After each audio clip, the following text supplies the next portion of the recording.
Okey, saya Kak Zaitun, mana Kak Zaitun? Ustaz Mohsin, terima kasih Ustaz Mohsin. Tolong tak jadi admin. Ada Ustaz, Alhamdulillah. Alhamdulillah Kak Zaitun. Okey. Hari ni macam ramai orang pergi staycation 20 orang saja hari ni. Dah naik cruise lah Ustaz. Dah mula naik ke Pak Haji Ahmad? Saya hari tu ada travel agency ajak naik cruise juga. Saya tanya pergi mana, dia bilang nowhere. Kat Singapura juga. Dia pusing-pusing kat situ. Kalau Singapura nak buat program apa, saya bilang? Nak tengah laut. Salah. Kita pandang keluar pun Singapura. Alhamdulillah. Ustaz sihat Walafiat Pak Cik, terima kasih. Saya tengok je satu. Important Ustaz lah. Ustaz Allah karim. Semua orang pun kena sihat. 1 to 2,000, 1 to 3,000 people cannot visit. Allah karim. Allah. Okey, bismillah. Okey. Boleh Ustaz Mohsin nak start dengan the recording. Okey, saya mute-kan semua dulu boleh? Ustaz Mohsin belum lagi bagi saya. Ustaz Mohsin masih host tu. Ustaz Mohsin. Syukran.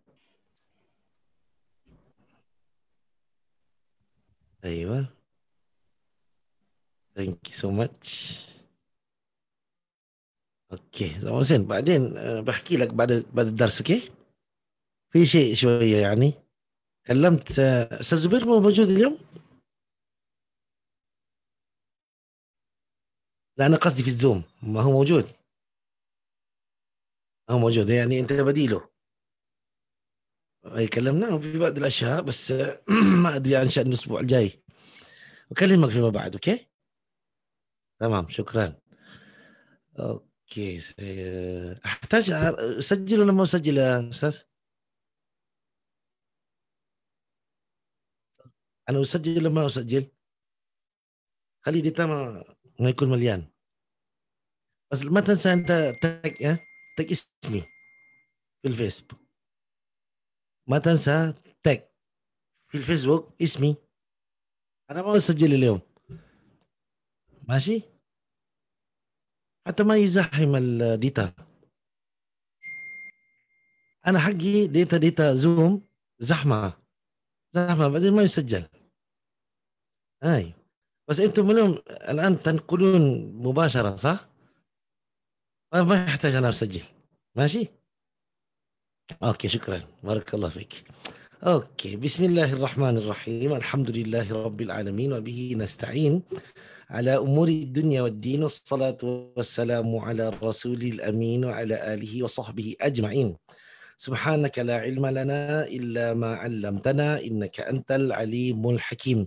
قال رب اشرح لي صدري ويسر لي أمري واحلل عقدة من لساني يفقه قولي. السلام عليكم ورحمة الله وبركاته. Alhamdulillah tuan-tuan dan puan-puan, segala puji bagi Allah Subhanahu Wa Taala, pakcik-pakcik, makcik-makcik yang ada, tuan-tuan, puan-puan yang saya hormati sekalian dan para jemaah sekalian yang berada di Facebook Masjid Kampung Siglap, Merimprit, Singapura. Dan selamat datang, ahlan wa sahlan di platform Masjid Siglap dalam kita berkongsi dan berkuliah berkaitan dengan hadis-hadis Rasulullah SAW yang dimuatkan di dalam kitab Fathul Bari, iaitu syarah kepada kitab Sahih Al-Bukhari. Dan alhamdulillah hari ini sudah pun masuk ke ataupun hampir kita sudah menjangkau hujung bulan Disember. Diam tak diam hampir setahun juga, dah 10 bulan saya ingat Pak Haji tarikh kita dengan COVID-19 atau hampirlah sikit ya. Saya ingat bulan 12 tahun lepas. Saya ingat asal mula dia COVID di China, di apa nama tempat tu, lupa lah pula nama. Wuhan Ustaz. Wuhan, Allahu Akbar. Nama tu lama tak sebut dah, tak ingat. So Wuhan, saya ingat daripada start bulan 12 tahun sudah. Saya umrah, musim-musim macam ni.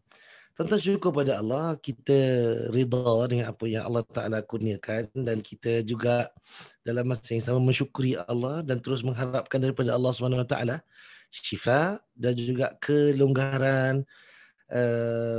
Banyak urusan yang kita minta Allah supaya permudahkan. Allah kabulkan dan Allah dengar rintihan hati kita, insya-Allah. Amin, Allahumma amin. Tuan-tuan teruskan menyokong Masjid Kampung Siglap Singapura dengan tuan-tuan tolong saya tekan share button kalau Facebook, dan tuan-tuan perempuan yang ada dalam Zoom biasa tolong saya jawab soalan, kita bincang. So kita try to make our class as semampu kita secara fizikal, dan saya ingat ramai kita yang dah agak selesa di sini.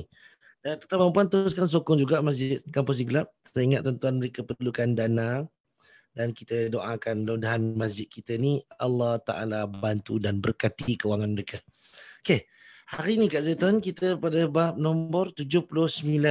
Kan, bahagian kata Imam Al-Bukhari, bahagian kanan masjid dan Al-Imam. Okay, Kak Zaitun kalau dah ready, Kak Zaitun boleh tolong baca? Boleh. Bismillah.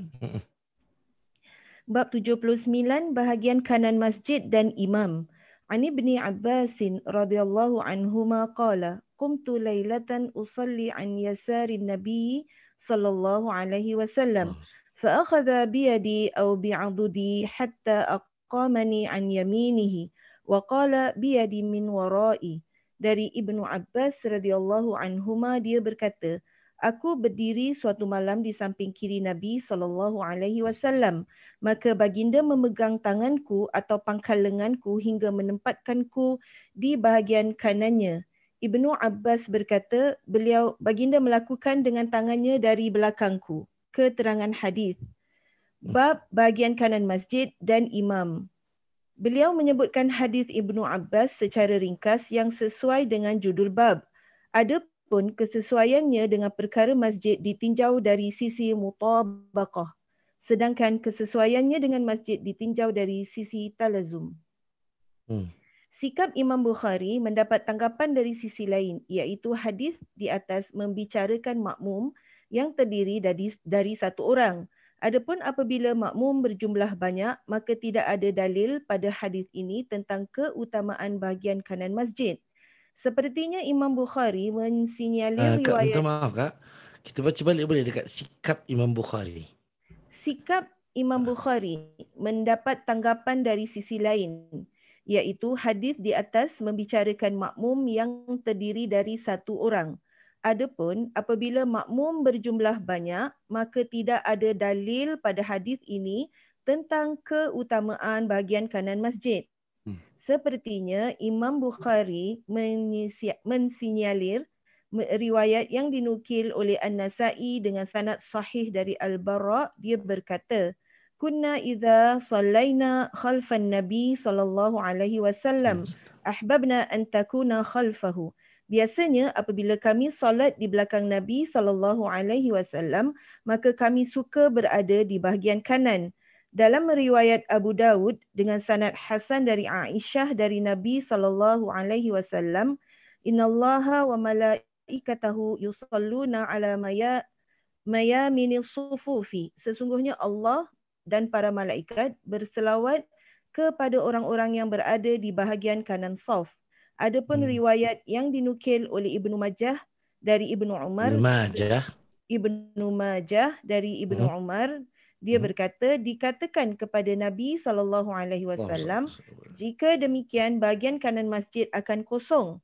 Maka baginda bersabda, barang siapa memakmurkan bahagian kanan masjid, maka dituliskan baginya 2 pahala. Sanadnya diperbincangkan, jika hadis ini sahih, maka tidak bertentangan dengan bahagian pertama. Habis dah? Dah. So, maknanya kita agak mudah hadis ini. Kalau kita ambil kesimpulan, tuan-tuan dan perempuan, kita ambil tajuk dulu lah, saya ingat sebagai satu perkara yang adil ya. Bahagian kanan masjid dan imam. Nah, kalau hadis tadi jelas menyebutkan daripada Ibn Abbas radhiyallahu anhuma bahawa dia berkata, yakni beliau berkata, aku berdiri suatu malam di samping kiri Nabi sallallahu alaihi wasallam, maka baginda memegang tanganku atau pangkal lenganku hingga menempatkanku di bahagian kanannya. Dan Ibnu Abbas berkata, beliau melakukan dengan tangannya dari belakangku, yakni Nabi sallallahu alaihi wasallam. Tuan-tuan jelas kita tengok hadis ini, tak ada apa-apa yang menampakkan apa yang kita kata sebagai kalau sembahyang jemaah ramai, sebab hanya bermanfaat untuk seorang. Dan kalau pun tuan-tuan saya pergi ekstrim sikit lah, maksudnya saya lebih lajak sikit, maknanya jika kalau ada seorang imam, maknanya kalau imam sembahyang, imam sini, ya, lepas tu belakang ni atau di sisi kanan imam kita ada dua makmum. Maknanya satu makmum, dua makmum. Masih boleh lagi. Masih munasabah, ya. Masih munasabah atau satu makmum di sana, satu makmum di sini. Kalau kita tengok terpadam semua pula. Kalau kita tengok dari segi fiqh bermakna, ya, bermakna. Kalau saya ambil kita dia kanan, jadi kiri ni saya tak jadikan dia subjek lah. Okay. So kita ambil kanan. Kata dua orang. Masih munasabah. Tapi kalau kita duduk satu masjid, tuan-tuan perempuan, kita ramai-ramai datang, ya. Dan terlebih lagi zaman sekarang ni kita memang tak boleh. Nah, kita ni bercakap tentang sebagai umat Islam, kita bercakap tentang kedudukan saf ini bukan hanya pada musim COVID, dan saya ingat kita akan berusaha sampailah kepada apa pun keadaan berubah, kita akan boleh adapt ataupun boleh masuk atau kita boleh serasi, ya, dengan Islam. So tuan-tuan, still maksimum saya ingat boleh pergi 3 orang lah, 3 orang maksimum. Nah, kalau ramai-ramai ni dia akan menjadi masalah kepada satu bahagian yang lain. Nah, di sini ulama bincang macam mana, apa cerita Imam Al-Bukhari, apakah sikap bagi rahimahullah, seorang imam yang besar dalam menukilkan hadis ini. Nah, start perbincangannya begini, ya. Maknanya sikap Imam Bukhari mendapat tanggapan dari sisi yang lain, iaitu hadis di atas membicarakan makmum yang terdiri dari seorang. Adapun apabila makmum berjumlah ramai, maka tidak ada dalil pada hadis ini tentang keutamaan bahagian kanan masjid. Sepertinya Imam Al-Bukhari mensinyalir apa Kak Zaitun? Saya rasa macam cuplikan gitu ataupun memberi signal, Ustaz, macam ya, betul. Kita nak kata apa, bagi isyarat, ya. beri isyarat. Riwayat yang dinukil oleh Imam An-Nasa'i. Tanya sikit soalan. Imam Nasa'i dengan Imam Bukhari, siapa muda Kak Zaitun? Sekali-sekali tanya. Siapa muda? Imam Nasa'i ke Imam Bukhari muda? Imam Nasa'i. Pasti. Okay, alhamdulillah. Kak Zaitun kata celik hadis. Dengan sanad sahih dari Al-Barra, dia berkata, kunna idza sallayna khalfan Nabi SAW ahbabna an nakuna khalfahu. Biasanya apabila kami solat di belakang baginda SAW, maka kami suka berada di bahagian kanan. Dan ini satu hadis yang sahih dan tetap tidak menampakkan kelebihan berada di sebelah kanan imam. Kerana apa tuan-tuan? Kalau kita datang memang masih kosong dan kanan itu masih boleh fill up. Saya ingat walaupun di belakang, maka itu yang terbaik. Tapi sunnah itu berubah jika kita datang dan orang-orang sudah pun penuhkan yang kanan. Saya ingat adalah tidak munasabah jika kita masih lagi berpusu ke kanan, kerana saf kiri akan masalah. Tapi ini tak masalah sangat kan Pak Haji Tarikh kalau kat Masjid Siglap. Masjid Siglap kita kat Marine Parade dia banyak berat sebelah kiri. Kalau ikut kedudukan saf dia, ya. Saya pun tak pasti. Saya ingat salah satu-satunya masjid, kita tak tahu nak tanya Ustaz Mohsin pun, Ustaz Mohsin datang kemudian. Satu-satunya masjid di Singapura ni yang saya rasa mihrab dia tidak berada di tengah, ya. Tapi tidak menjadi masalah besar. Namun tuan-tuan dan puan-puan, kita kebetulan pula di kiri banyaknya. Jadi kata orang, ada orang Melayu kata saf tu berat sebelah. Di malaikat pun jadi berat sebelah. Tak adanya malaikat nak berat sebelah dengan kita, tuan-tuan. Dan malaikat tak punya sifat ataupun tak punya nafsu seperti kita nak berat sebelah ke, nak sebagainya. Ya. Dan tak ada salahnya. Kalau salah, saya ingat dah lama dah Majlis Agama Islam Singapura akan tutup Masjid Siglap ataupun akan memperbaiki keadaan mihrab dia. Ya. Jadi kerana struktur, saya ingat struktur tanah ataupun layout tanah ataupun luasan tanah dan keadaan kiblah. Dan dengan architecture juga Pak Haji Ahmad Jantan. Betul tak Pak Haji Ahmad? Architecture juga main peranan kan. Sebab architecture kadang-kadang pun bukan-bukan. Maksud saya ada masjid yang bersifat bulat macam Makkahul Mukarramah. Macam Masjid Al-Mu'minin dulu. Tapi Alhamdulillah dah dapat tukar lah. Di bulat dekat belakang tu bulan sabit. Masjid Islam pun berat kiri Ustaz. Masjid Islah.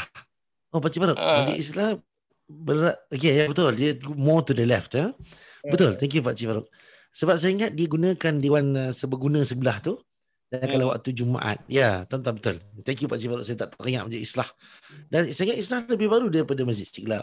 Yes. Dan masih lagi tuan-tuan berfungsi. Dan ya kita yakin. Kalau waktu-waktu biasa, maknanya waktu solatul jamaah, maka Dewan Seberguna sebelah kiri itu tak digunakan. Jadi sebetulnya balik kepada mihrab itu berada di tengah, ya tuan-tuan. So kalau kita sambung hadis ni di sini tuan-tuan, kata Imam Ibn Hajar Al-Asqalani, maka kami suka berada dalam riwayat Abu Dawud dengan sanad hasan dari Aisyah radhiyallahu anha dari Nabi SAW. Innallaha wa malaikatahu yusalluna ala mayaminis sufuf. Sesungguhnya Allah dan para malaikat berselawat kepada orang-orang yang berada di bahagian kanan saf. Dan ada pun riwayat yang dinukil oleh Imam Ibnu Majah dari Ibnu Umar, dia berkata, dikatakan kepada Nabi SAW, jika demikian bahagian kanan masjid akan kosong. Maka baginda bersabda, barang siapa memakmurkan bahagian kanan masjid, maka dituliskan baginya 2 pahala. Dan ini tidak sahih. Sanadnya diperbincangkan. Dan jika hadis ini sahih, maka tidak bertentangan dengan bahagian pertama. Tuan-tuan dan puan-puan, di sini habis ikhtiar dah ulama, tak komen lagi. Maknanya tajuk ni, tajuk ini bahagian kanan masjid dan imam. Maka ulama sekadar sampai kepada tahap bahawa bahagian kanan masjid ini menjadi persoalan, tanda tanya. Namun bahagian imam saja yang kita dapat kita beri jalan keluar apabila kita bersembahyang dengan imam dengan jemaah jumlahnya sedikit. Ya tuan-tuan. Dan ini saya ingat adab para ulama dalam mereka menyantuni Al-Imam Al-Bukhari dengan kewibawaan Al-Imam. Maknanya hampir mustahil tuan-tuan dan puan-puan, ya, saya yakin hampir mustahil Al-Imam Al-Bukhari tak sedar, tak perasan atau tidak tahu jauh sekali. Ya, mustahil, sekali lagi saya ulang, Imam Al-Bukhari tak perasan tajuk diberikan dengan hadis yang beliau riwayatkan. Untuk seorang yang menghafal sebanyak 300,000 hadis, Imam Al-Bukhari hafal 300,000 hadis, tuan-tuan. 100,000 hadis adalah yang sahih. 200,000 yang lain adalah yang corrupted dan yang hasan ke bawah. Bermakna hadis yang tak betul lebih banyak. Kenapa Imam Al-Bukhari hafal lebih banyak yang tak betul? Kerana nak membezakan yang mana satu betul dan yang satu tak betul. Saya ingat kita nak hafal yang betul pun tak selesai lagi. So, kewibawaan seorang imam seperti Al-Bukhari rahimahullah itu pasti tak terjangkau, dan tuan-tuan perempuan maklum di sini, maka ulama bertakwa pada Allah dan mereka stop sekadar di situ. Komennya maknanya taklah sebut, tak cocok Imam Bukhari meletakkan tajuk ini pada bab ini dan meriwayatkan hadis tersebut dalam bab ni. Ini saya ingat tuan-tuan dan puan-puan, kalau kita boleh santun, bagus juga. Dan saya ingat kita selalu menangkan guru kita. Saya rasa tak perlu di situ kita tak asup sangat dengan guru kita. Ada kalanya guru kita silap dan ada kalanya guru kita betul. Jadi terima seadanya. Kalau dia betul, alhamdulillah, kita pun tak adalah sesat. Kalau dia tak betul pun kita tak sesat. Bermakna kalau tuan-tuan belajar dan tuan-tuan, saya pun punya guru, maknanya tak semua kita boleh terima dan tak semua kita akan terima dan tak semua kita akan tolak. Jadi adalah biasa. Hatta Al-Imam Malik, guru kepada ramai murid-murid hadis dan para fuqaha, ya, fiqh madhab. Namun murid-muridnya juga berpandangan yang lain, dan Imam Malik rahimahullah tidak pernah kecam siapa pun daripada muridnya yang berbeza pandangan. So tuan-tuan dan puan-puan, kalau kita punya guru yang tanya tak boleh, berbeza pendapat tak boleh, semua tak boleh. Saya ingat tuan-tuan boleh pelan-pelan beralih pergi belajar tempat lain. Sebab ada chance ya, ada chance di sana ada sedikit pengaruh yang agak tidak elok lah saya rasa. So di sini keterbukaan para imam, dan saya ingat tak ada seorang pun imam termasuk Imam Ibnu Hajar Al-Asqalani yang datang selepas Imam Al-Bukhari 600 tahun nak beri komentar pada bab ini. So mereka berkecuali, jadi saya pun berkecuali lah tuan-tuan. Kita ambil jalan taqwa, wallahu a'lam bissawab. Yang ni betul. So sekali-sekali kita pakai wallahu a'lam ni betul. Sebab kita selalu pakai wallahu a'lam pada benda yang kita tahu. So adalah salah kalau kita pakai wallahu a'lam pada benda yang kita masih boleh jawab. Okay? Yang ni habis kerja. Okay, kat situ kita baca next ya. Pak Haji, saya ingat ni saya langkah lah. Cepat agak, cepat ya. Okey, Kak Zaitan. Nah, bab 80. Saya harap tuan-tuan perempuan di Facebook saya tak begitu laju sangat ya. Saya rasa momentum dia munasabah. Silakan tuan. Bab 80, apabila antara imam dan makmum terdapat tembok atau pembatas. Wa qala al-Hasan la ba'sa an tusalliya wa bainaka wa bainahu nahrun. Ayuh. Wa qala Abu Mijlaz ya'tammu bil imami wa in kana bainahuma tariqun aw jidarun idza sami'a takbir al imam. Al-Hasan berkata, tidak mengapa engkau salat sedangkan antara engkau dan dia terdapat sungai. Abu Mijlas berkata, mengikuti imam meskipun antara keduanya ada jalan atau tembok apabila ia mendengar takbirnya imam. An Aisyah qalat, kana Rasulullah sallallahu alaihi wasallam yusalli min al-laili fi hujratihi wa jidarul hujrati qasirun فرأى الناس شخص النبي صلى الله عليه وسلم فقام أناس يصلون بصلاته فأصبحوا فتحدثوا بذلك فقام الليلة الثانية فقام معه أناس يصلون بصلاته صنعوا ذلك ليلتين أو ثلاثا حتى إذا كان بعد ذلك جلس رسول الله صلى الله عليه وسلم فلم يخرج فلما أصبح ذكر ذلك الناس فقال إني خشيت أن تكتب عليكم صلاة الليل. Dari Aisyah dia berkata Rasulullah sallallahu alaihi wasallam pernah salat pada waktu malam di kamarnya sedangkan dinding kamar berukuran pendek. Maka manusia melihat Nabi SAW dan beberapa orang berdiri solat mengikuti solat baginda. Ketika pagi hari mereka bercerita mengenai kejadian itu. Nabi SAW solat pada malam kedua dengan diikuti beberapa orang. Mereka solat mengikuti solat baginda. Mereka melakukan hal itu 2 atau 3 malam hingga akhirnya Rasulullah SAW duduk dan tidak keluar. Di pagi hari manusia menceritakan hal itu, maka baginda bersabda, sesungguhnya aku khawatir bila solat malam diwajibkan atas kalian. Keterangan hadis. Bab apabila antara imam dan makmum terdapat tembok atau pembatas. Yakni apakah hal itu berdampak sah atau tidaknya mengikuti imam. Yakni apakah hal itu berdampak sah atau dampak sah atau tidaknya mengikuti imam. Okey. So maknanya perbincangan dia adalah kalau ada tembok di tengah, ada pembatas antara imam dan antara imam sama makmum. Okey.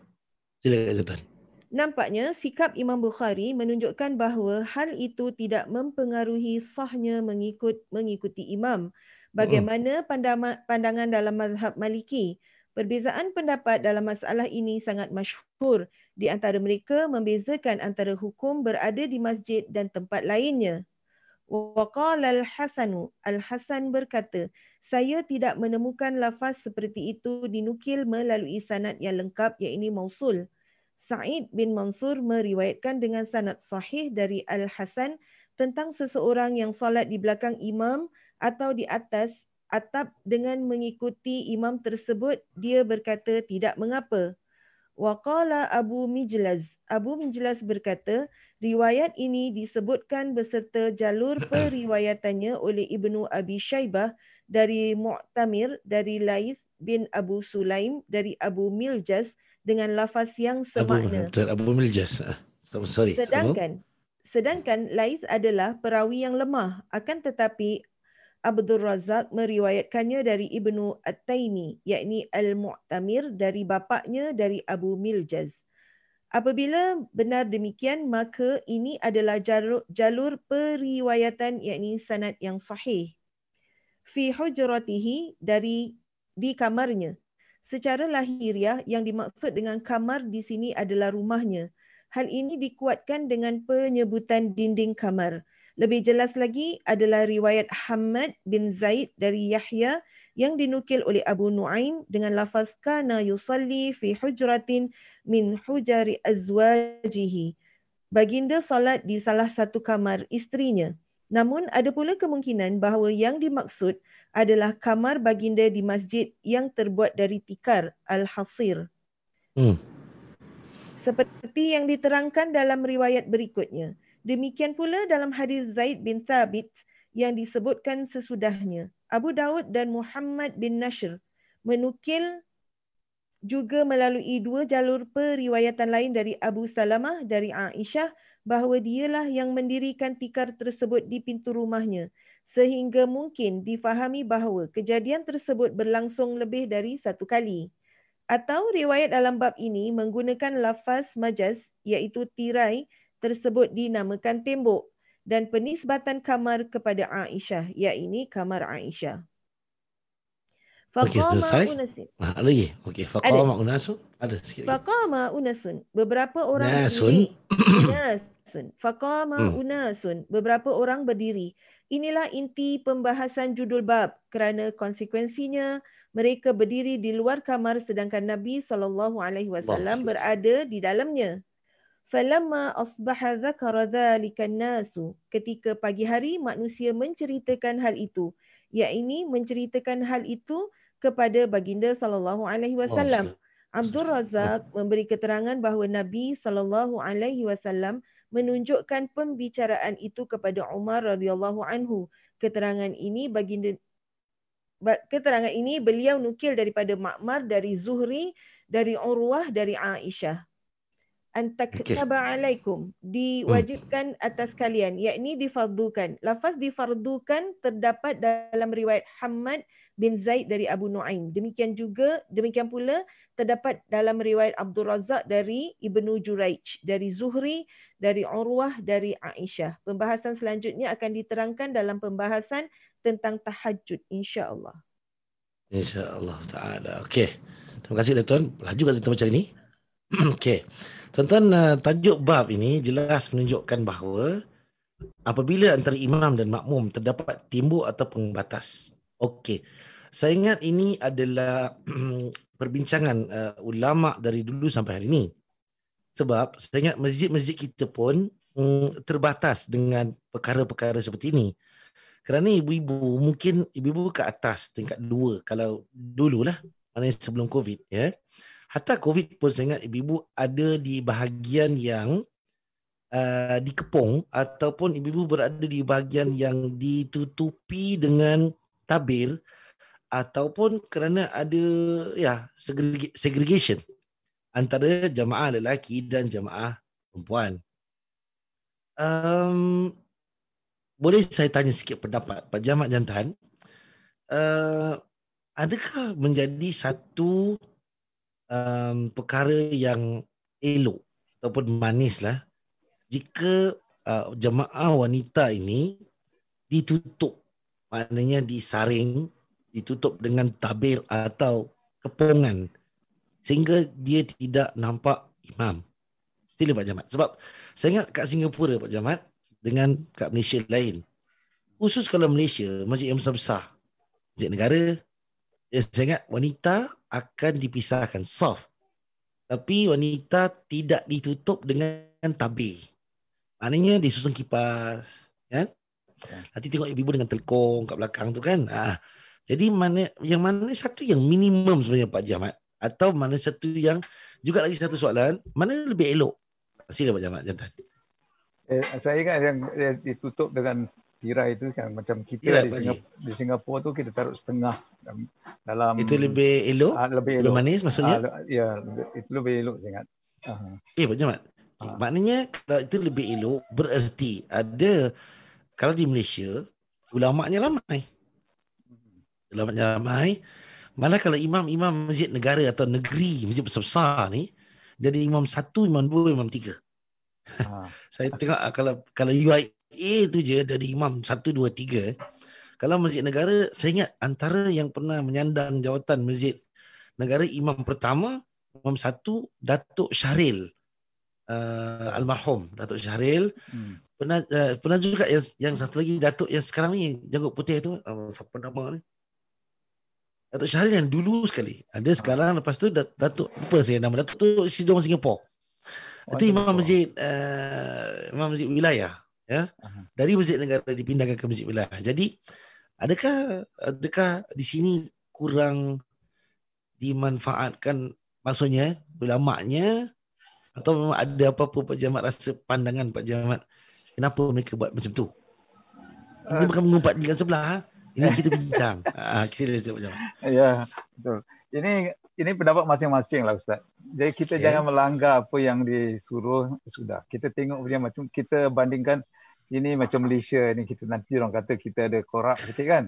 Kita bandingkan kita macam action sikit lah kata ni. Action sikit, macam kita tengok macam dekat ini, mana tu, Madinah. Ya saya. Madinah tengok dia taruh berapa tinggi dia punya tirai dia tu kan. Tabir ya. Tabir tu. Dinding dia. Dinding dia. Jadi itu lebih orang kata tak ada kan fitnah lah yang sebenarnya. Lagi kain tapi dia. Pak Jamat kalau tengok pula, Pak Jamat kalau di Mekah pula langsung tak betul. Mana dipagari dengan Quranul Karim saja. Jadi Mekah mana satu nak jadi pedoman ni? Di Mekah tu ada sedikit perbezaan antara tentang ruang kawasan tu kan, keadaan kawasan tu. Ya. Dan lagi kalau macam kita, macam kita kat rumah ini, saya tadi sebenarnya saya nak tanya soalan ni juga. Macam kita rumah, kita kan rumah ada bilik, rumah 3 bilik, rumah 4 bilik kan. Jadi kalau perempuan tu dalam bilik, bagaimana pula keadaan dia kan? Kalau kita nak taruh, ada chance kita semain ramai kan Pak Jamat? Ramai. Jadi kalau kita nak taruhkan tabir tu kan agak-agak suka jugalah kan. Kalau di rumah saya rasa kita boleh jawab direct Pak Jamat, sebab antara kita adalah, mungkin saya ingat habis-habis keras pun kita nak beranak. Maksudnya yang berkaitan darah dengan kita, mahram, atau paling tidak pun mungkin menantu masih mahram dengan Pak Jamat, tapi dengan ipaduai lah. Namun tidak membataskan di situ, ataupun tidak nampak apa dia panggil keperluan nak meletakkan mereka di belakang dinding atau tabir. Tapi boleh saja berfungsi untuk tutup pintu bilik. Dan kalau memang suaranya sampai. Malah saya ingat rumah HDB kan ada tembok-tembok. Lagipun walaupun saya jawab dah. Betul juga. Itu terjawab Ustaz. Itu. Jadi berkenaan dengan itu, tengok keadaan culture masing-masing lah keadaan ini. Benda ni, sebab benda ni tidak dikatakan macam haram ke apa kan benda ni. Jadi tidak mengganggu dengan akidah kita. Betul. Jadi masing-masing jadi masing-masing apa dia, Haji Taris ada nak sambung? Saya nak saya ingat ini keadaan kalau berkepung tu macam Masjid Mutakin tu berkepung. Kalau Masjid Mutakin kalau wanita tingkat berapa Pak Haji Taris? Tak dengar dia cakap, kalau tak dengar imam perempuan dikepung, tak nampak pergerakan orang depan. Okey. Jadi boleh salah tu Ustaz. Apa masa ada kesalahan imam ke apa kan, orang belakang tak nampak kalau kepung. Sehingga yang sepatutnya jadi yang perempuan pun mesti nampak pergerakan orang yang depan. Yang sebenarnya orang lelaki lah yang mengikut imam depan. Tapi kalau dikepung macam Masjid Mutakin tu kepung, sehingga kalau ada kesalahan imam boleh Jadi perempuan yang ikut ni belakang ni tak tahu ada ke rukuk ke dah iktidal ke kan. Kadang itu menjadi itu. Jadi Pak Haji Tarikh, maknanya isu kat sini bukan isu aurat lah. Macam Isu di sini kita mesti adalah ada sah dan semayang atau tidak. yang menjadi makmum tu mesti ada ilmu, Ustaz. Kalau yang datang masuk itu, kalau tak dikepung pun, tahulah kalau perempuan tu pergi sebelah kanan atau sebelah kiri untuk dia punya pasukan dia punya barisan dia. Pak Haji Tarikh suara serak ni banyak baca Quran gaya-gaya ni. Ataupun banyak jadi imam ni saya rasa. Ini. Wah, ini boleh imam satu blok ni. Okey, masya-Allah. Pak Haji Tarikh dah makan ubat betul? Dah makan strepsils ke something? Ada macam ada flu sekarang. Oh, tahun. Insya-Allah. Oh, bagus Pak Haji Tarikh. Walaupun tak berapa sihat, masih lagi duduk majlis ilmu. Kalau saya dah out dah. Maksudnya Pak Haji Tarikh nak katakan di sana bahawa tuan-tuan, isu kat sini adalah antara kita bincang ni, satu isu aurat, lagi satu kita bincang adalah isu sah sembahyang ataupun tidak. So kat sini ulama membincangkan, sebab Imam Bukhari letak bab ni kerana isunya adalah isu sah sembahyang ataupun jamaah ataupun tidak.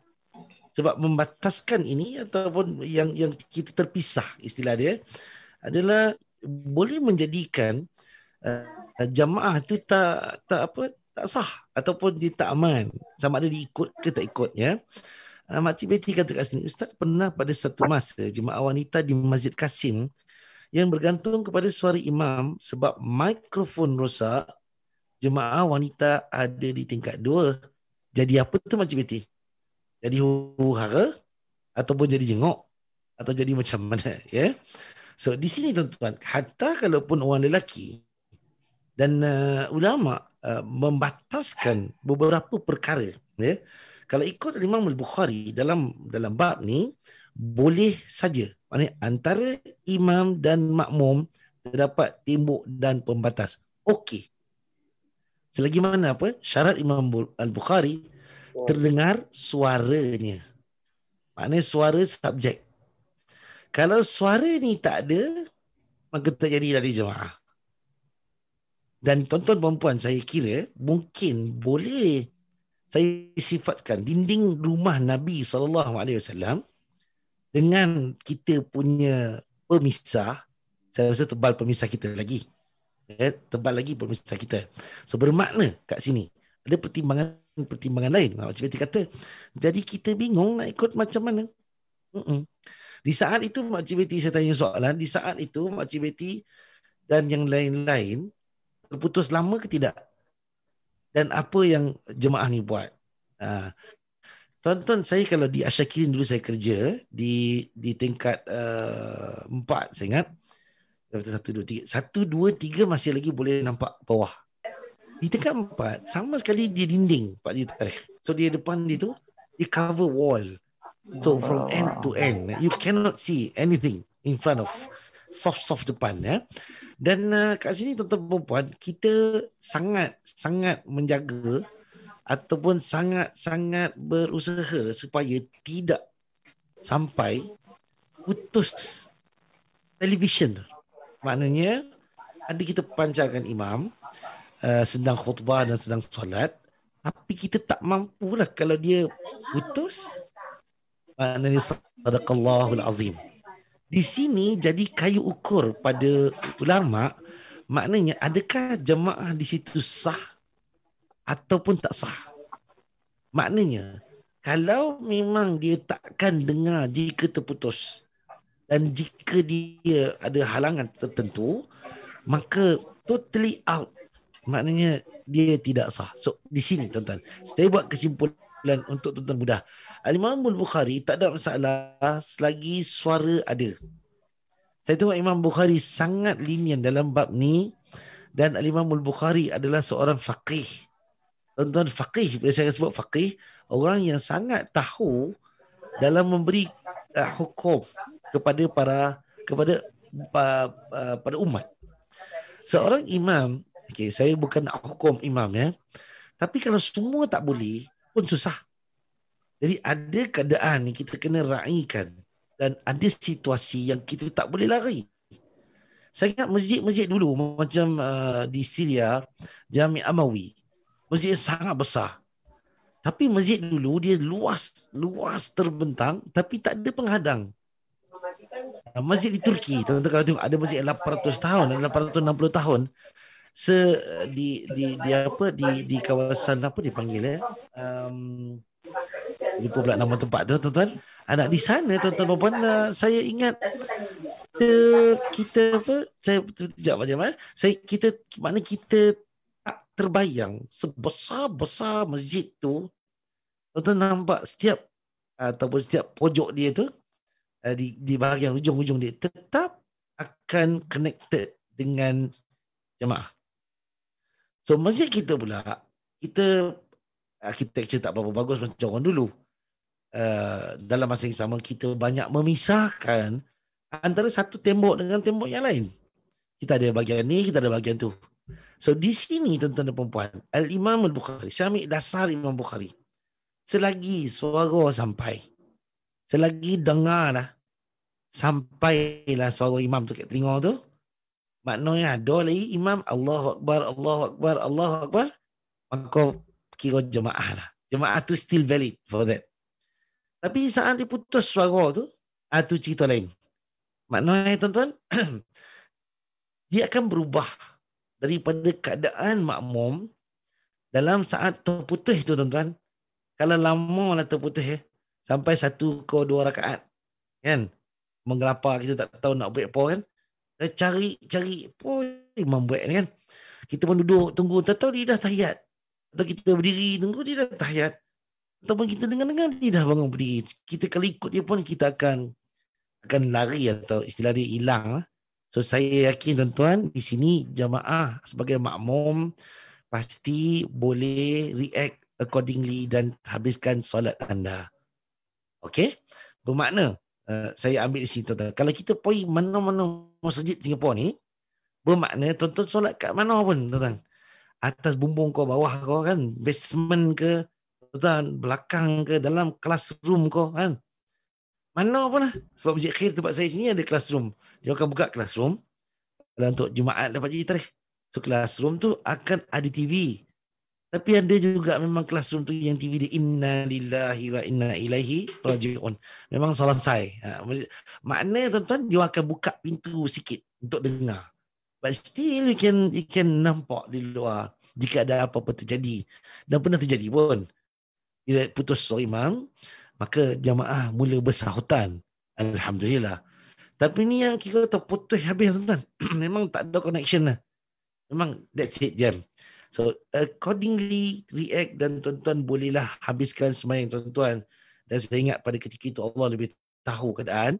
Dan kita kata apa? Jamaah itu sudah terputus dengan mereka yang berada di belakang tembok. Jadi tuan-tuan, ini tak jadi isu. Yang jadi isu saya di sini adalah saya punya isu adalah macam Masjid Nabawi, Pak Jitarikh, Pak Jamat. Masjid Nabawi ini luas terbentang. Tapi orang masuk masjid tak nak pergi depan. Okey? Dan suara imam dengar. Tapi saf dia tu jadi rongak belaka saya tengok. Dia akan jadi, kalau Masjid Nabawi punya struktur yang baik lah. Saya ingat Masjid Nabawi kan, ini kan depan imam, di Raudah. Sini kan Raudah. Sini Raudah. Nanti ada wing kan, di extension number 1. Kat sini ada, lepas tu ada payung kat sini 1, 2, 3, 4, 5, 6. Lepas tu ada extension lagi. Dan dia akan pergi ke kanan extension dia. Ke kiri. So kita faham Masjid Nabawi ni shape dia sangat macam kapal terbang lah tuan-tuan. Bila orang datang dari belakang, masalah kita ni orang datang dari bab Majidi.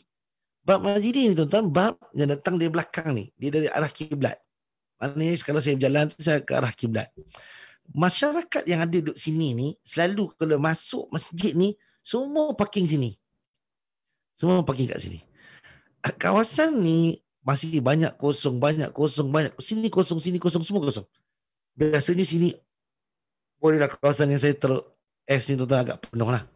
Saya ingat di sini lah timbul apa dia panggil ulama tegur, ya, ulama tegur. Tuan-tuan, keadaan orang lain ada tembok dan tak boleh semayang dia langsung sampai. Tapi ini keadaan orang boleh langsung sampai tapi dia tak nak sembahyang dengan orang. Dia nak sembahyang belakang. Kalau ikut Imam Al-Bukhari cakap, adakah termasuk dalam pandangan Imam Bukhari orang-orang yang sembahyang sengaja jauh-jauh? Maknanya kalau dia masuk dalam satu masjid, sengaja dia masuk masjid besar ni, okay, dia masuk, ini pintu belakang, dia sengaja masuk sembahyang tepi-tepi ni. Tapi dia biarkan saf ni kosong, semua kosong. Sampailah berapa keping kat depan tu, sembahyang imam. Dan dia biarkan. Adakah apa yang Imam Bukhari cakap ni termasuk dalam situasi ini? Harus ke tak harus? Saya rasa tuan ni kita kena fikir. Sebab orang lelaki, saya faham, ada orang sakit. Orang sakit ni kita boleh kasih exceptional. Tapi orang kalang kabut masuk pagi tarikh. Pagi tarikh biasa pergi Masjid Nabawi kan. Orang kalang kabut kalau imam dah mula rukuk ni, masalah kat sini. Jadi jam. Sini nak kena ada malaikat jaga ni. Baru boleh lalu. Kalau tidak bawa semayang juga saya tengok. Kalau bulan Ramadan memang gone lah.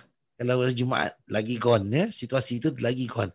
Bermakna ada ramai orang yang sengaja tak nak masuk ke dalam dan menyambungkan saf. So, situasi ni, tuan-tuan, situasi yang tak sama dengan apa Imam Bukhari kata. Bermakna, Masjid Nabawi kita tahu ada bumbung. Pak Jamat kita tahu kan, Masjid Nabawi ada bumbung atas. Dan kalau kita sembahyang ke atas ni, Pak Jamat pernah sembahyang ke atas? Saya pernah, Ustaz. Tak pernah pula. Tak pernah Pak Jamat? Oh. Saya tak pernah. Naik tangga. Naik tangga betul. Pak Jamat kenapa tak naik eskalator? Ada eskalator. Okey, Pak Jamat naik tangga tu climb. Saya ingat tinggi walaupun tingkat 2 dia. Dia sebenarnya macam tingkat 4 sebenarnya. Tapi selesa di atas. Ustaz. Sangat selesa Pak Jamat. Lagi saya suka kalau sembahyang kat atas tu kalau musim sejuk. Tapi di kalangan kita para pelajar ni pernah berbincang sah ke tak sah sembahyang ke atas tu. Saya tak tahu Ustaz Muhsin ada sini kita tak. Ustaz Muhsin mana Ustaz Muhsin? Ustaz Muhsin. Apa kita punya tu masjid kita ni bertingkat juga Ustaz. Masjid kita bertingkat tapi Pak Tarikh dia masih nampak. Ataupun istilah dia kita tingkat 4 tak nampak Ustaz. Tak nampak imam. Oh, kalau masjid Takin. Sama macam Masjid Ashkirin lah. Tapi Pak Tarikh ada tembok. Maknanya ada tembok yang memisahkan. Yang ni tak ada tembok langsung Ustaz Muhsin. Nak tanya pendapat sikit. Sama ni kita belajar Madinah.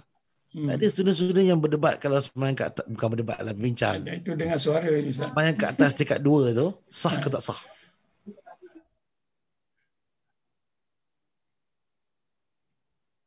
Bila? Maaf. So bagi yang tak okey sembahyang kat atas tu. Okey. Ana pernah kena tegur akhi. Saya pernah kena tegur tuan-tuan dan puan. Thank you Ustaz Muhsin. Barakallahu fiik. Sorry lah panggil Ustaz Muhsin tengah-tengah ni. So tuan-tuan saya pernah kena tegur dengan abang-abang senior saya. Saya ingat saudara mara kat Zeton jugalah. So abang-abang senior kata, "Entah sembahyang kat atas." Dia bilang tak tahu sah ke tak sah ni. Saya bilang, "Pasal apa tak sah pula?" Dia bilang, "Kalau mikrofon ni putus." Dia bilang, "Anta nak ikut siapa kat atas ni?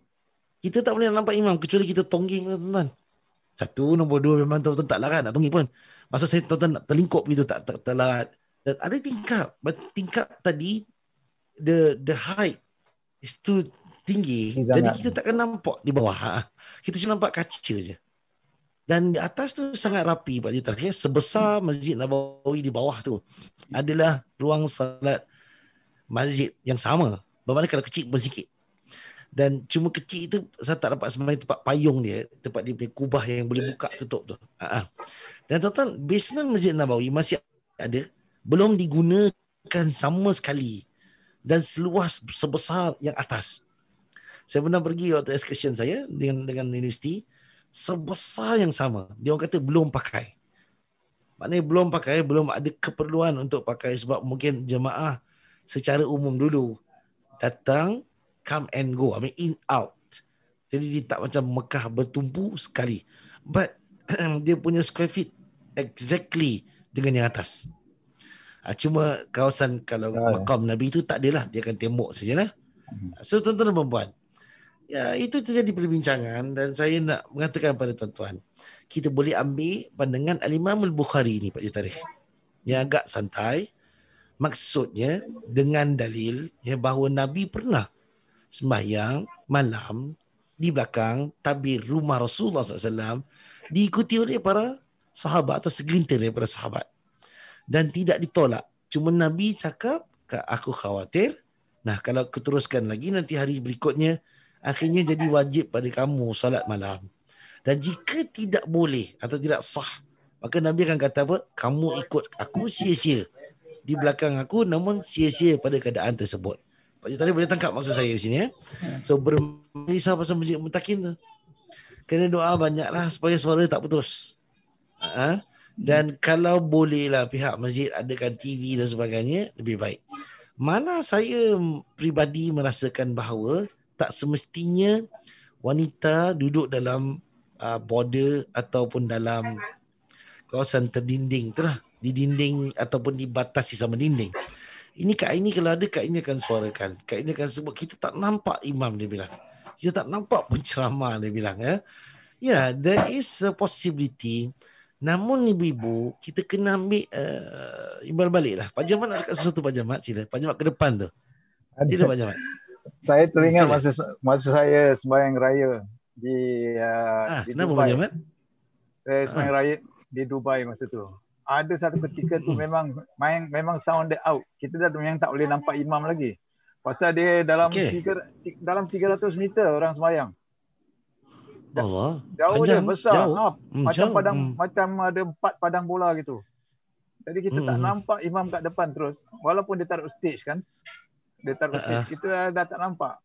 So jadi satu ketika tu memang putus. Tapi mana orang-orang sana faham kan. Jadi suara sambung suara sampai ke belakang lah. Sahut Sahut ya. Wah, itu jadi macam zaman Nabi tu Pak Haji. Maknanya kalau experience itu waktu Nabi pergi perang, Masya Allah. Kena dengan suasana sebenarnya kat Padang Ini juga kawan saya pernah kena juga di Iran. Dia sembahyang di Iran, dia kata. Di Iran dia kata 1 million something people sembahyang at one time, dia kata. Masa dapat 1 million.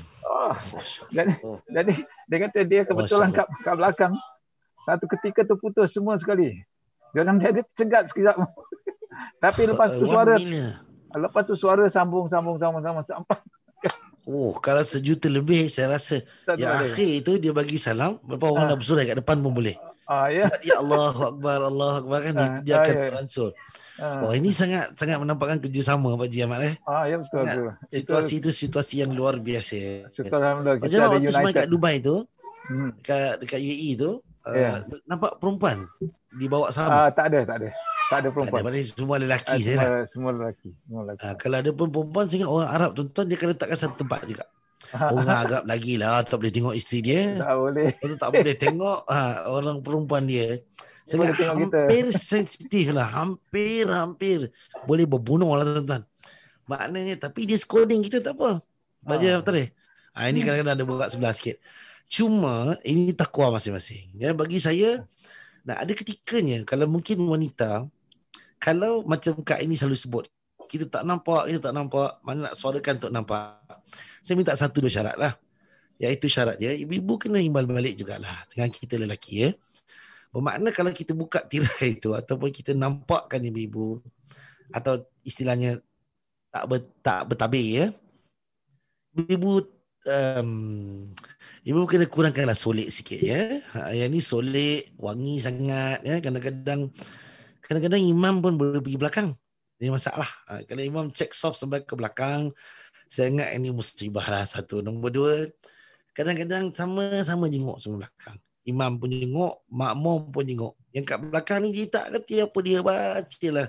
Kadang-kadang dia tak ada niat orang perempuan. Tapi dia mungkin nampak ayu dari jauh. Kalau tinjau belukar, cantik lah.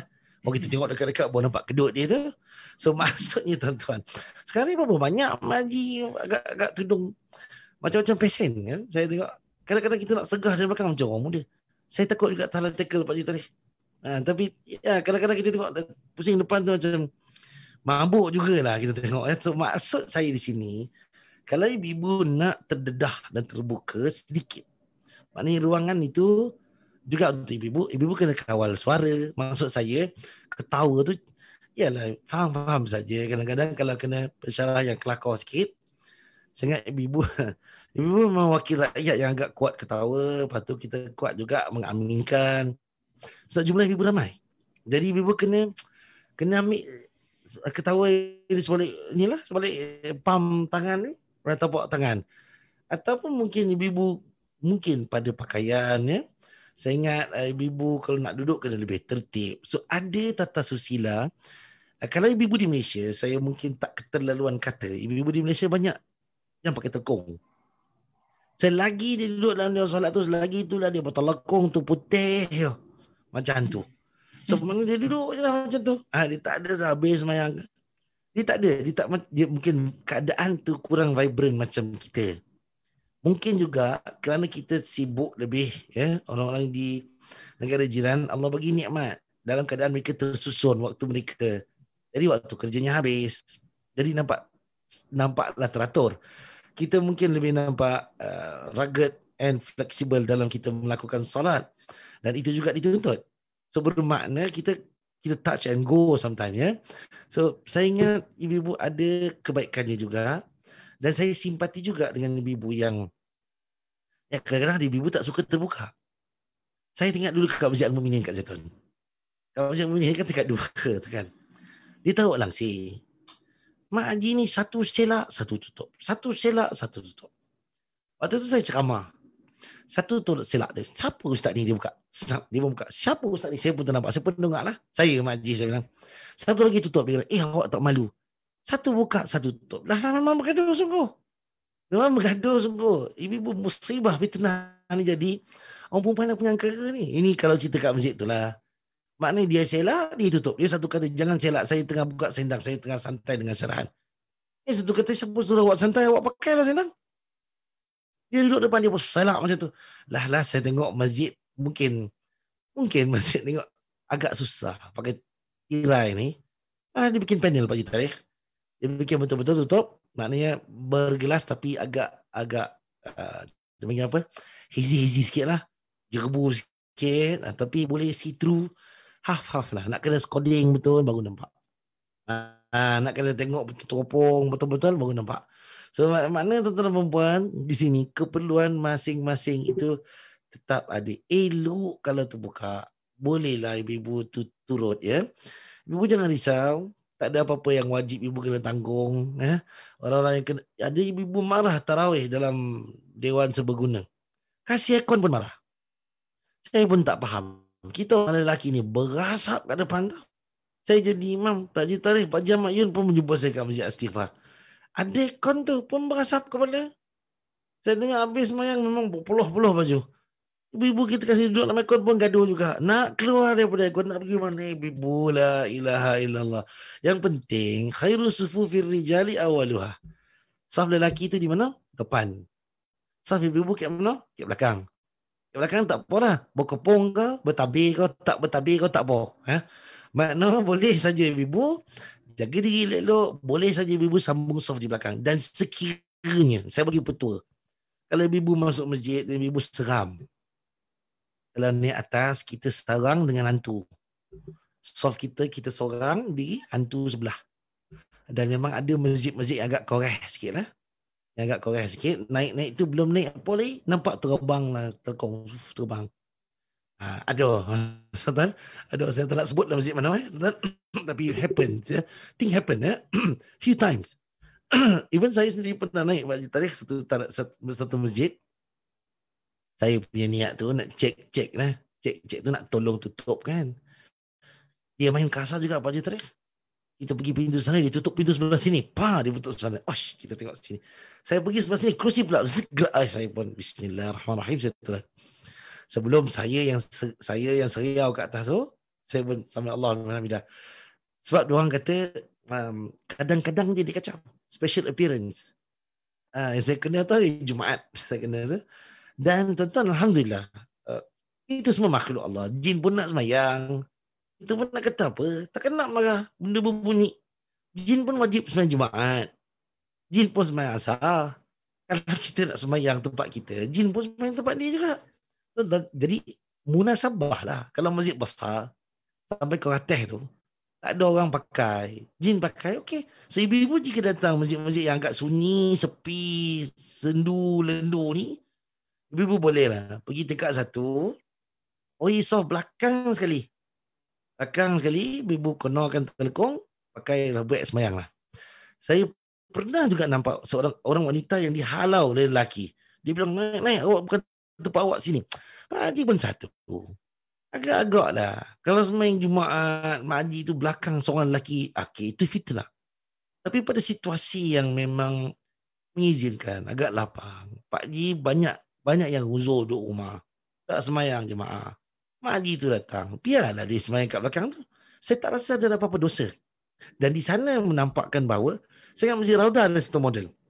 Raudah ada salat. Ibu-ibu di tingkat 1, dia pakai langsir. Dengan ibu-ibu boleh naik atas. This is good. Saya tak pasti siglap. Siglap macam mana kak? Siglap tingkat 1 juga. Siglap tingkat 1 pun boleh semayang perempuan. Boleh, Ustaz, ada. Nice. Tingkat 2 pun boleh. Betul tak Kak Zatu? Tingkat 2 boleh, betul. But not all. Tak semua masjid yang akan accommodate kita sampai ke tahap tu lah ya. So tuan-tuan dan puan, kita ambil kesimpulan di sini bahawa tidak perlu diragukan mengikut pandangan Imam Al-Bukhari rahimahullah. Jika anda terbatas atau terpisah dengan imam, walaupun apa dipanggil dinding, hatta dalam hadis sebut sungai. Ada sungai, imam belah sana, kita belah sini ha. Imam sinun, kita sini. So tuan-tuan, tak ada apa-apa halangan jika memang suara sampai dan kita mampu untuk ikut dengan aman dan sejahtera. Okay? So saya rasa cukup dulu hadis ini agak mudah. Saya buka dulu soalan tuan-tuan. Jika ada soalan umum juga boleh sila nyatakan. Dan apa saya nak kata di sini tuan-tuan, kita ambil peluang ni untuk berbincang. Kalau ada yang bermanfaat silakan. Fadal. Okey. Habis dah hadisnya Kak Zaitun, Kak Zaitun boleh rehat lah. Kak Zaitun nampak kurus sikit ni, kenapa? Penat ke? 19? Ya ke Ustaz? Saya nak tanya sikit. Ya Pak Haji Tarik, sila. Kalau spokesperson here. Yes. Mayang kat rumah ke kan, kalau suara bini kita ni, isteri kita lah, terdengar, ada menyalahi tak? Sebab apa kalau maksud kalau kita semayang berdua dengan dia? Kita dah nikah lah. Okey, pasti Pak Haji Tarik. Kalau tak nikah serumah ni bahaya. Saya hantar squad dah ni pencegah maksiat. Okey, sila Pak Haji Tarik. Itu tak maksud saya tadi. Kita semayang, kalau terdengar suara perempuan kat belakang, macam mana orang perempuan tu semayangnya tu? Kalau dia memang isteri kita, kan? Kalau dia memang isteri kita atau dia anak-anak kita, kedengaran suara mereka tu tak masalah. Ya? Hatta kalaupun bukan isteri Pak Haji Tarik, misal saya bawa isteri, Pak Haji Tarik bukan isteri Pak Haji Tarik yang bunyi, isteri saya yang bunyi. Katalah dengan dia baca Bismillahirrahmanirrahim. Pak Haji Tarik pun kata waladhdallin, dia pun amin, dia kuat. Suara dia je kuat tu. Pak Haji Tarik betul, ini isteri ustaz ni. Terasa tu bunyi lain ni. Sebab bunyi segar lagi. Nah, di sini Pak Haji Tarik, suara ni soalan saya pada Pak Haji Tarik. Adakah suara wanita tu aurat?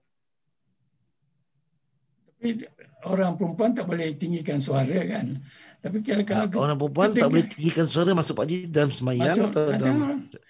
Yalah, tapi yang lain lah baca Quran kan. Saya tahu betul apa. Tapi kalau baca Quran boleh pula. Itu. Tapi kalau macam biasa gini, dia tak boleh cakap apa keras, bersuara lah. Agak kuat sikit lah. Pak Haji, soalan saya. Datin Rafi'ah Buang almarhumah dengan Datuk Seri Pahaini almarhumah, kalau baca Quran tarannum tu, auzubillahi minasyaitanir rajim, Pak Haji Tarik melekat tak kakak sekejap? Nak dengar tak kalau Datuk Seri Pahaini baca? Nak dengar? Pernah dengar lah. Datuk Seri Pahaini nyanyi pun kita tercengang-cengang. Kalau dia ngaji kita tercengang. Saya rasa Datin Rafi'ah Buang kan? Datin Rafi'ah Buang kan pernah nikah dengan kerabat di Raja Pahang.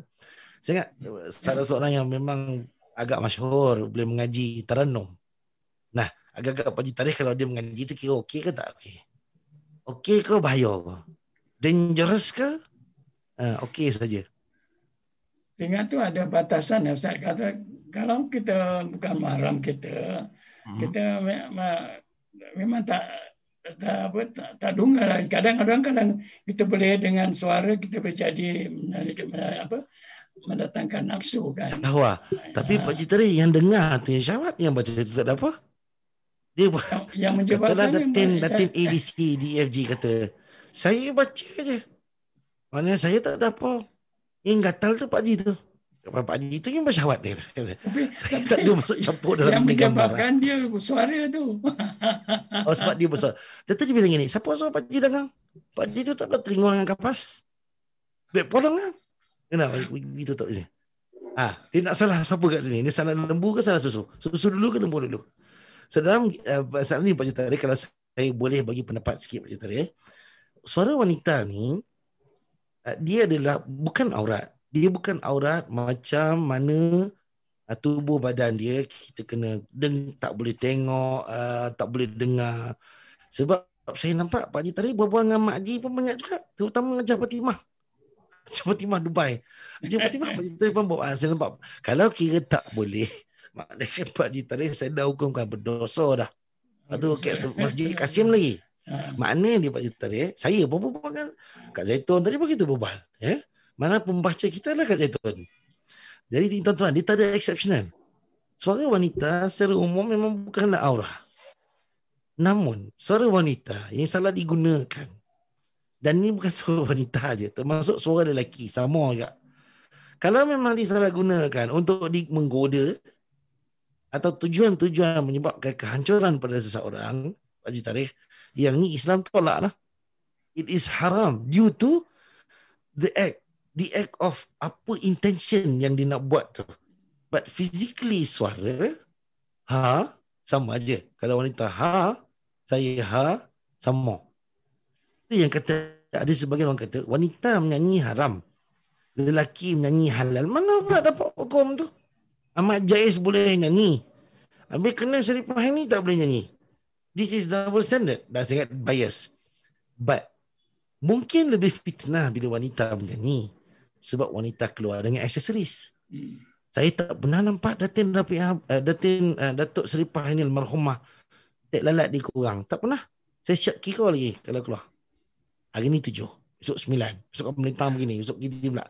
Kita jadi apa? Jadi satu norm bagi kita. Oh, Datin ni memang bersepah, tak lalat dia. Contoh. Nah, saya ingat banyak lagi penyanyi lain Pak Haji Tarikh. Mana yang tutup aurat. Saya ingat antara wanita penyanyi yang kalau Melayu yang agak sopan lah pakaian dia. Saya ingat Wani Hasrita tu, sampai saya tak nampak badan dia. Saya tak nampak, kurus sangat. Lepas tu baju besar sangat. Saya sampai tanya kawan saya, kasar-kasar kecil budak ni. Maknanya dia sangat jaga diri dia. Maknanya dia jaga keterampilan dia, Pak Haji Tarikh. Pak Haji Tarikh punya azan handphone. Okey. Pak Haji Tarikh juga kat sini kita tengok Pak Haji Tarikh. Saya rasa ada saja penyanyi lelaki yang menggiurkan banyak. Namun alasannya ataupun sebab bila kita kata kalau suara itu menggoda, ini terserah pendengarnya. Pendengarnya yang dengar. Maaf. Jadi kalau wanita Pak Haji Tarikh, suara dia kuat. Kadang-kadang Pak Haji Tarikh tak boleh nak salahkan juga. Mak Haji itu pekak. Bila dia pekak, dia baca, dia tak dengar. Dia pun, Bismillahirrahmanirrahim. Alhamdulillah. Saya ingat Mak Haji saya pernah nampak juga. Saya kalau lalu dia orang solat perempuan kat situ, maksudnya kalau kita lalu sambil lah, saya tengok Mak Haji dengan muka semayang. Alhamdulillah. Apa pun dengar. Rahman. Saya tengok mata begini. So ada orang dia nak gayakan.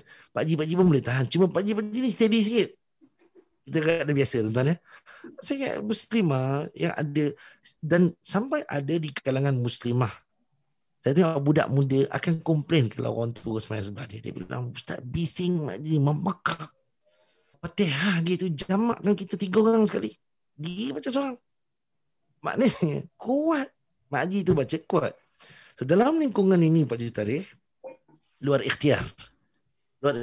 Tapi Pak Haji Tarikh, kalau Pak Haji Tarikh dengar, Pak Haji Tarikh dengarlah mak ni dia menggoda Haji Tarikh. Dia tak ada baca bismillah. Ya Haji Tarikh. Ayam macam ni Pak Haji Tarikh sangat haram kerana perbuatan dia tu berunsur sekian dan dia sebut perkataan-perkataan sekian. Jadi Pak Cik Tarikh bertenang kata orang Negeri Sembilan, buat apa? Buat sojuk sikit lah. Makna pada bondo-bondonya okey. Walaupun isteri kita dia agak terkuat sikit, jangan dia pula takbir, Pak Cik Tarikh pula ikut. Allahu Akbar. Pak Cik Tarikh pula ikut dia Ustaz, berukuk. lagi satu Ustaz, sebab Sila, Ustaz sebut tadi saya tanya. Sila.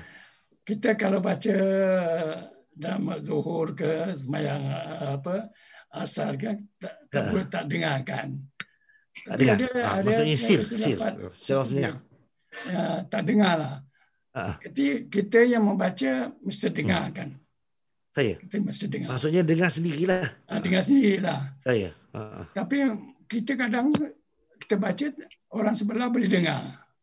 Tapi ada satu saya dapat ini daripada YouTube juga. Dia kata kalau gitu kita baca perlahan, tapi ada gerakan bibir kita itu dah boleh. Betul. Saya setuju Pak Jadi kita macam kita baca Alhamdulillah Rabbil Alamin.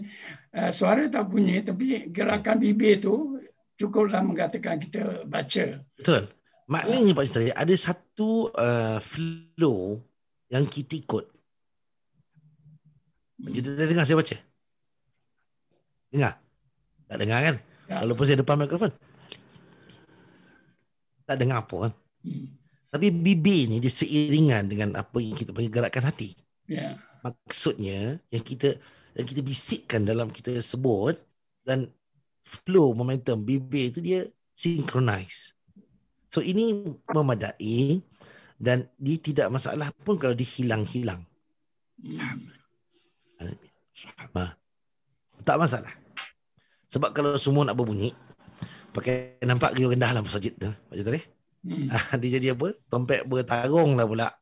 So kita nak kena faham bahawa kadar ini adalah kadar termampu, dan bagi tuan-tuan atau perempuan yang mungkin Allah uji sikit dengan pendengaran yang kurang jelas, saya ingat tak payah paksa sampai dengar. Kalau nak dengar juga, pasang mikrofon, pasang earphone, pasang sendiri, baca sendiri. Baru boleh dengar.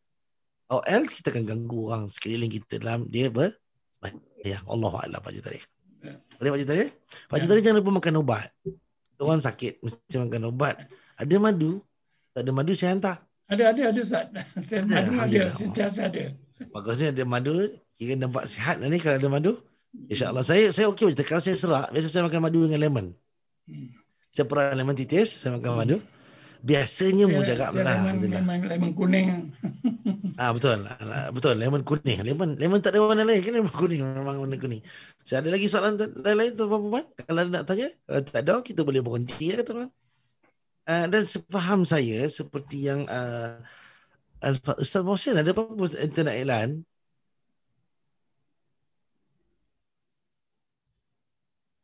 Nadili? Ana ubaligh syai' min Ustaz Zubair wala la? Tiap hari kan kita ada iklan. Anak iklan sikit Ustaz Mohsin if you izin. Okey, tiap hari Ustaz Zubair ada sangat kabarkan kita kan. Ada juga dalam mungkin tuan-tuan ni yang dalam group chat ya. Tapi kat sini tak adalah pilih kasih serba-serba kebetulan tuan ya. Banyak-banyak group chat pun pening tuan-tuan nanti. Kalau tak ada pun bagus juga ya. Ada iklan yang mengatakan bahawa kita akan insya-Allah memulakan kuliah kita secara fizikal minggu depan di Masjid Kampus Siglap. Saya difahamkan nanti ada iklan lain untuk kemaskinikan form untuk tuan-tuan register ya. Tapi Pak Cik Tarikh, saya secara peribadi mengalu-alukan keterbukaan ini dan apa kata nikmat ni, tapi at the same time saya worry lah. Tuan-tuan perempuan, kita kena jaga distancing ni betul-betul satu. Nombor dua, saya ingat kalau dia jadi minggu depan, dia adalah saya ingat untuk saya kuliah yang pertama lah yang memang ada kat masjid ni kena pergi masjid. Dan tuan-tuan dia mula dari saya bercakap tu Bismillah sampai Assalamualaikum, kena clocking. Jadi kena clocking 1 hour 60 minutes ngam. I have to end. At the end of the kuliah, I understand that kita tak boleh mingle around macam mana kita biasa dulu kan makan goreng pisang macam tadi kan. tengah makan buah kacang kan? Saya gap tengok je buah kacang tu. So minai tarik kan. Okey. Tak ada lagi dah. So maknanya kalau tuan-tuan kalau nak bersembang pun saya ingat di dalam kelompok yang bukan dalam kawasan masjid, dan saya difahamkan oleh Ustaz Zubir ada akan beberapa teman kita yang bertugas yang akan cek lah benda macam ni. Jadi tuan-tuan dan perempuan, ini jujur dan ikhlas saya katakan, kita gairah nak balik ke masjid, tapi dalam masa yang sama kita kena jaga sopan dan kita kena jaga maslahat orang Islam. Dia satu tanggungjawab yang besar. Bermakna kalau ada masjid yang kena saman, kalau punca dia kita, apa yang nampak kita bungkus tikar lah dengan hadis Imam Bukhari ni. So kita kena very wara', atau istilahnya tuan-tuan memang nampak ni, kalau dalam kamera ni nampak memang hi bye. Tapi kalau nampak physical ni nak hi and bye, saya ingat itu jihad. So kita pun lama tak jumpa ya. Jadi kita pun maklum saja. Macam kat kedai makan, kita bercakap sikit kan kena balik lagi tempat kan. Kita kat Kolimah semua kita bersembang sikit kena balik tempat kan. So maknanya tuan-tuan, macam itulah saya nak gambarkan kepada tuan-tuan. Saya tak adalah excited sangat sebab saya rasa tanggungjawab dia banyak. Saya lagi senang kalau duduk di sini.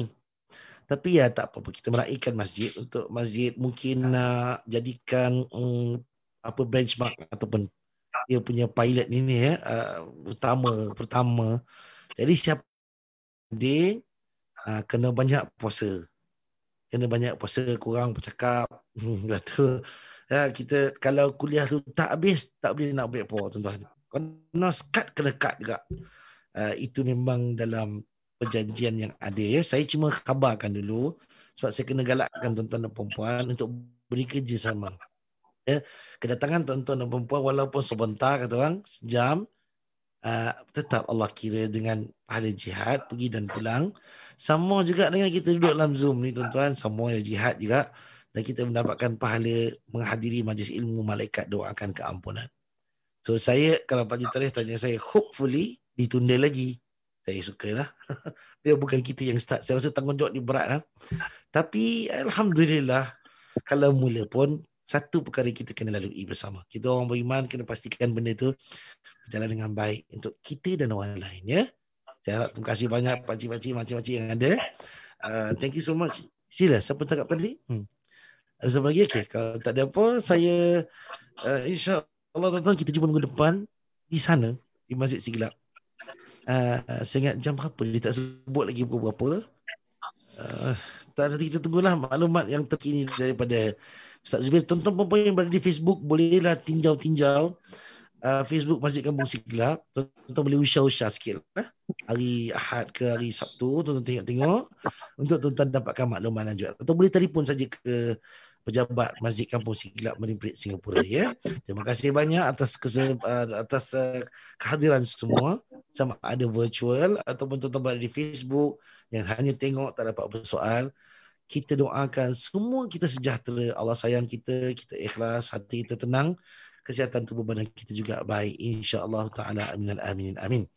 Kita tutup dengan tasbih kafarah dan suratul Asr. Subhanakallahumma wa bihamdika asyhadu an la ilaha illa anta astaghfiruka wa atubu ilaik. Bismillahirrahmanirrahim. Wal 'asri innal insana lafi khusr illa alladhina amanu wa 'amilus shalihat wa tawassaw bil haqqi wa tawassaw bis sabr. Wabillahi taufiq wal hidayah. Wassalamualaikum warahmatullahi wabarakatuh. Sama-sama semua yang boleh. Thank you so much. Lagi insya-Allah. Terima kasih Ustaz. Terima kasih semua. Barakallahu fiik. Terima kasih Ustaz Muhsin. Sama Pak Cik. Pak Cik belakang ramai budak-budak.